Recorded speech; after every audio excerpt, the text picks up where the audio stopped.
जय हिंद दोस्तों। डर नहीं छोड़ता। एक बार की बात है, एक व्यक्ति को रोज रोज जुआ खेलने की बुरी आदत पड़ गई थी। उसकी इस आदत से सभी बड़े परेशान रहते।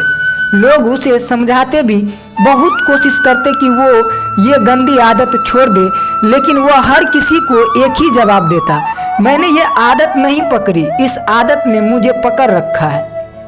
और सचमुच वो इस आदत को छोड़ना चाहता था, पर हजार कोशिशों के बावजूद वो ऐसा नहीं कर पा रहा था। परिवार वालों ने सोचा कि शायद शादी करवा देने से वो ये आदत छोड़ दे, सो उसकी शादी करा दी गई। पर कुछ दिन तक सब ठीक चला और फिर से वह जुआ खेलने जाने लगा।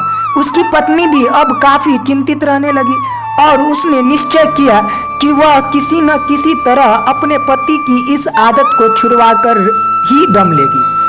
एक दिन पत्नी को किसी सिद्ध साधु महात्मा के बारे में पता चला।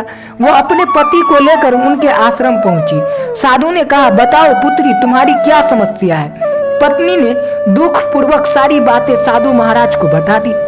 साधु महाराज उनकी बातें सुनकर समस्या की जड़ समझ चुके थे और समाधान देने के लिए उन्होंने पति पत्नी को अगले दिन आने के लिए कहा। अगले दिन वे आश्रम पहुंचे तो उन्होंने देखा कि साधु महाराज एक पेड़ को पकड़े खड़े हैं। उन्होंने साधु से पूछा कि आप ये क्या कर रहे हैं और पेड़ को इस तरह क्यों पकड़े हुए हैं। साधु ने कहा, आप लोग जाइए और कल आइएगा। फिर तीसरे दिन भी पति पत्नी पहुंचे तो देखा कि फिर से साधु पेड़ पकड़े खड़े हैं। उन्होंने जिज्ञासावश पूछा, महाराज आप ये क्या कर रहे हैं। साधु बोले, पेड़ मुझे छोड़ नहीं रहा है, आप लोग कल आना। पति पत्नी को साधु जी का व्यवहार कुछ विचित्र लगा, पर वे बिना कुछ कहे वापस लौट गए।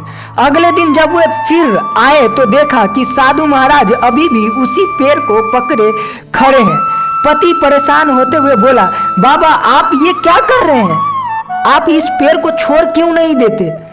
साधु बोले, मैं क्या करूं बालक, ये पेड़ मुझे छोड़ ही नहीं रहा है।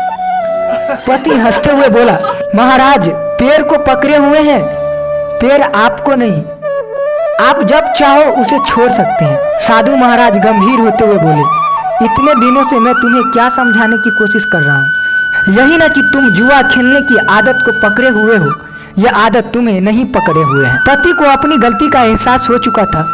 वह समझ गया कि किसी भी आदत के लिए वह खुद जिम्मेदार है और वह अपनी इच्छा से छोड़ सकता है। Thank you. जय हिंद, जय बिहार।